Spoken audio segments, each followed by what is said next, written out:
విజయవాడ భవానీపురంలో 42 ప్లాట్ల తొలగింపు వ్యవహారం ఉద్రిక్తతకు దారితీసింది.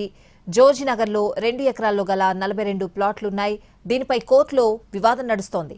అయితే కోర్టు తీర్పు తమకు అనుకూలంగా వచ్చిందంటోంది ఒక వర్గం. ఇళ్లను కూల్చడానికి ఉదయాన్నే పోలీసులు ప్రొక్లైనర్లతో వచ్చింది. దీంతో పరిస్థితి ఉద్రిక్తతలకు దారితీసింది. వైసీపీ, టీడీపీ నేతలు కూడా ఘటనా స్థలానికి చేరుకోవడంతో పోలీసులు అలర్ట్ అయ్యారు.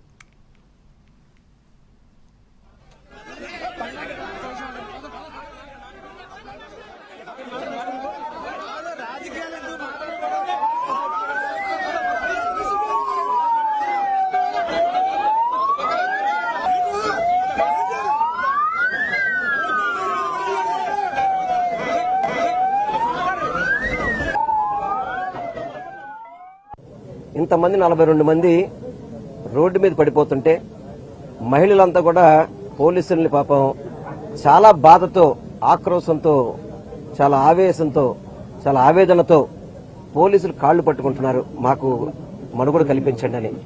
ఈ స్థలాలకి ఇక్కడ మున్సిపల్ ప్లాన్ ఉంది, బ్యాంకులో లోన్లు ఉన్నాయి, ఇంత పెద్ద పెద్ద అపార్ట్మెంట్స్ కట్టారు. ఇక్కడ ప్రతి ఒక్కటి కూడా ప్లాన్స్, బ్యాంకు లోన్స్ తో కడితే ఈరోజు కొంతమంది వాళ్ళకి తెలియకుండా ఇది మాది అని చెప్పని కోర్టును కూడా తప్పుదో పట్టించే విధంగా ఈరోజు వాళ్ళు ప్రయత్నం చేసి వారికి పోలీసు వ్యవస్థ అంతా కూడా, నాకు తెలిసి విజయవాడలో ఉన్న పోలీసు అంతా కూడా ఈరోజు ఇక్కడనే ఉంది. ఇక్కడేదో చాలా పెద్ద ఇది జరిగిపోతుంది. పోలీసు వ్యవస్థ గాని, ప్రభుత్వాలు గాని పేదవారిని కాపాడాల్సిన పరిస్థితి పోయి వాళ్ళని రోడ్డు మీద పడేసే విధంగా, నాకు తెలిసి సిటీలో పోలీసులంతా కూడా ఇక్కడ ఉన్నారు. ఈరోజు విజయవాడ నగరంలో ఉన్న పోలీసులంతా కూడా ఈ పేదవారి పొట్టకొట్టడానికి మాత్రం ఇక్కడ ఉన్నారు. వాళ్ళు ఇది చాలా బాధాకరం. వీళ్ళందరూ కూడా ప్రాధేయపడుతున్నారు కదా, మాకు సమయం ఇవ్వండి. సుప్రీంకోర్టులో కూడా కేసు ఫైల్ చేశాం.